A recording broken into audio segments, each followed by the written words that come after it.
All right, let's talk about fueling for running. What are we gonna do pre-workout? What do we need to take? What do we need to hydrate with? I'm gonna show you what I'm doing today for my short Zone 2 run. So you guys have probably seen me do this a million times already, but I have my filtered water. I'm gonna hydrate using my magnesium right here. We're gonna add a 1/4 teaspoon of the Himalayan sea salt. A 1/4 teaspoon of the Himalayan sea salt is gonna net me right around 600 milligrams of sodium. And I'm just gonna be doing a 20 or 30-minute run. Usually I'll run for 20 to 25 minutes and then I'll walk for another 5 or 10. I'm really just coming back to running after a long break, so we are taking it slow and easy. I'm running 3 to 4 times a week, 20 to 30 minutes at a time. Really easy, Zone 1, Zone 2, super incredibly slow paces, especially compared to what I used to run. So my paces are typically going to be right now between 12 minutes, which is my Zone 2, up to 10 minutes, which actually gets me into threshold. So I don't need a ton of fuel because I'm running super slow. So I aim for about 30 grams of carbohydrate. The general rule of thumb when you're training is going to be about 1 gram of carbohydrate per minute of work up to 2 hours before training. And so for some of my more seasoned athletes, even for my husband, who is just incredible, there are times where if he's going to be training for more than 90 minutes or 120 minutes, he's going to take in close to 100 to 120 grams of carbohydrate in the couple of hours before he actually trains. And that's usually a combination of food and liquid carbohydrates and calories. For me today, I'm going to be using food items. I still have to drop my son off at school this morning, so that gives it enough time to digest in my stomach. So this morning, you can see here, I'm actually going to be using some fruits. Now, these are going to give me about 25 grams of carbohydrates for every couple of prunes. There is fiber in there as well. Again, I have some time before I actually train, so I'm not super worried about it. And then this is something that I occasionally use too, is the dates. And these also have roughly around 30 grams of carbohydrate per serving. My little prune here. They're already pitted, which is nice. And they're a little dried out.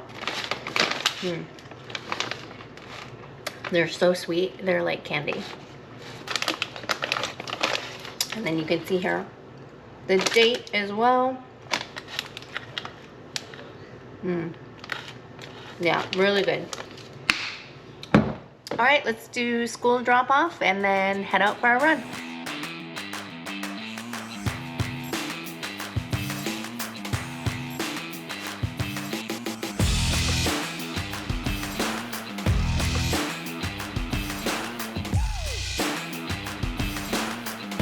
I am officially 42. Happy birthday to me.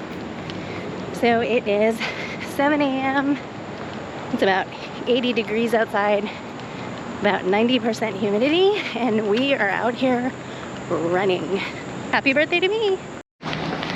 So my first introduction into running was, of course, the military. And went in at 17. I'd never really run before, and ran through all my military career being a decently good runner. Did well on my PT tests. And even after I got out of the military, I got into even doing some sprint triathlons and continued to run. I wasn't very strong though, so maybe about 6 years ago, I kind of shifted focus. I had kind of lost like the joy of running and really shifted into lifting. And I don't regret that because I'm a lot stronger now than I used to be. but I regret losing some of that cardiovascular fitness that I had. And as I'm now starting to get into what is potentially the latter half of my life, I am noticing that things are just not as easy as they should be. And I know a lot of that has to do with me being so deconditioned, but not just for running. Now I'm at a point where I feel like I'm deconditioned for life. And maybe you feel this, but at this age, I feel like this is really when your sense of mortality really creeps up on you. And so we are now making a return into running. So just taking it super easy, all zone 1, zone 2, 20 minutes at a time. We're gonna add 10% a week, really just get the lower limbs conditioned, get my lungs working again, and then hopefully at some point add some volume and some speed. And recently I did do my VO2 test. So VO2 being the amount of oxygen that you consume when you're training at different intensities, but then also you have your max VO2. So was not great. I was sitting at about a 38, and while compared to Gen Pop, that might be okay. What I'd really like to see is for my VO2 max to exceed 45.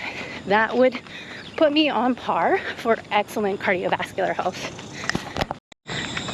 Now, I will tell you that VO2, yes, there is a large genetic component, and I come from a family that is largely morbidly obese by choice.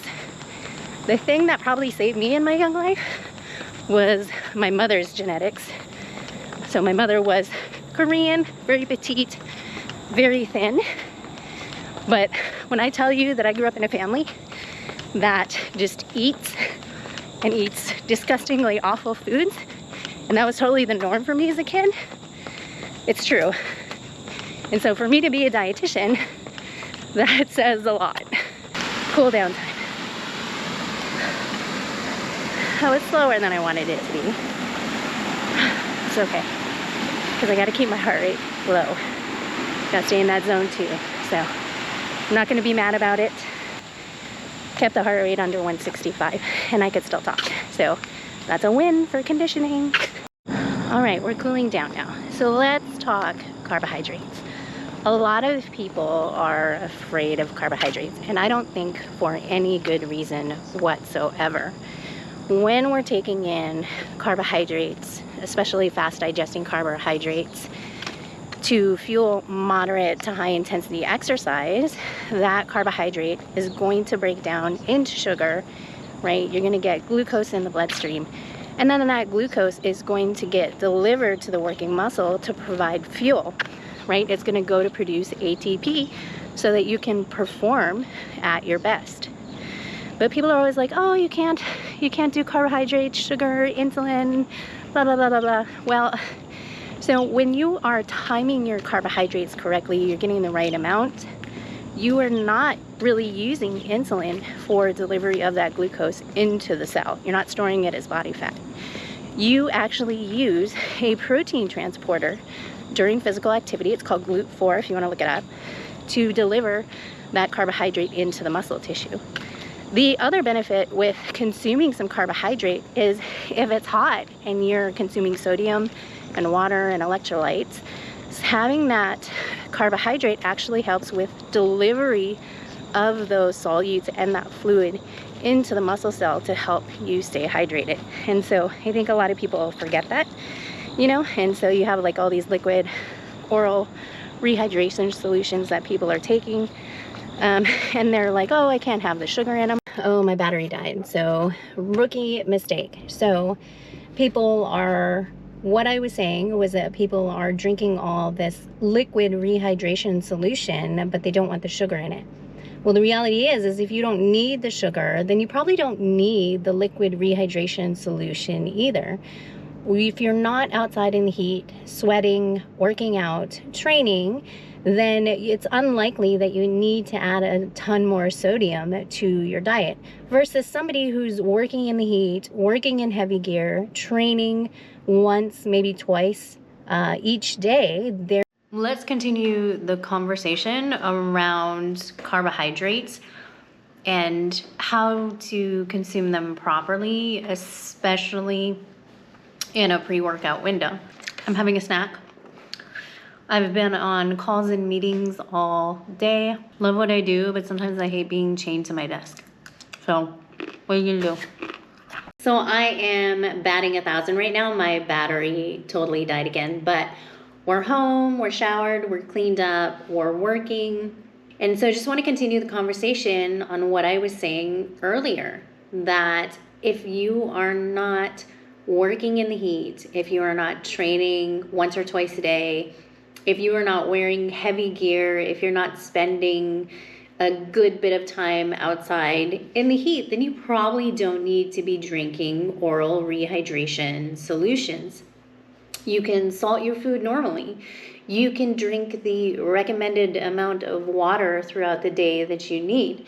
Generally, for a sedentary person, you need to be getting at least half your body weight in ounces, and then you can go up a little bit from there. One of the things to keep in mind is that electrolytes power a lot of the things that happen in the body. When we're talking about carbohydrate intake for training, you heard me mention earlier that the general rule of thumb is going to be about 1 gram of carbohydrate per minute of work up to 2 hours prior to a training session. And sometimes, yes, that can mean 100 grams of carbohydrates in a meal.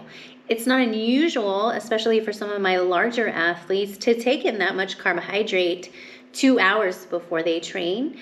And when we get into that training session, especially if we're talking about events that are lasting 90 minutes or more, there's going to have to be additional carbohydrates that come in during that training session, because you are going to run through everything that you had ingested during that 90 to 120 minutes. And we want to really try and stay ahead when we're looking at intra-workout fueling. We don't want to wait until we're touching the wall and we're about to bonk before we start taking in additional carbohydrates. We want to time that a little bit. If I'm training 2 hours or more, I'm going to start ingesting my first round of carbohydrates, probably in, maybe when I'm stepping off right away, but more likely I'm going to give myself at least, like 30 minutes before I start taking in carbohydrate. And then we're using strategies where maybe we're taking in a certain amount of carbohydrates every 15 minutes or so as we're going through that endurance event. Stop being afraid of carbohydrates. Stop following these low carbohydrate diets. Stop listening to guys who walk the grocery store aisle shirtless. These are not going to be methods that you should be using if you're trying to improve your performance. Trying to build conditioning and then also being in a severe calorie deficit or going low carb is not going to be helpful. What typically ends up happening is if you're increasing the volume of the work that you're doing and also decreasing the amount of calories that you're taking in, especially if you're following that arbitrary 500 calories deficit, then you're going to run into a situation where you're going to experience some symptoms of low energy availability. And what that means is essentially you don't have enough calories coming in to support physical activity and biological health. And this is where we can start to see issues with fatigue, increased risk of injury, decreased motivation to train. And then, if you go too long in a situation like that, then there are going to be further detrimental downstream effects. So we want to avoid that. What we want to do, or what I'm going to be doing, and what I typically recommend for my athletes to do, is we're going to focus on the conditioning. We're going to focus on the performance piece. We're going to focus on keeping your metabolism healthy.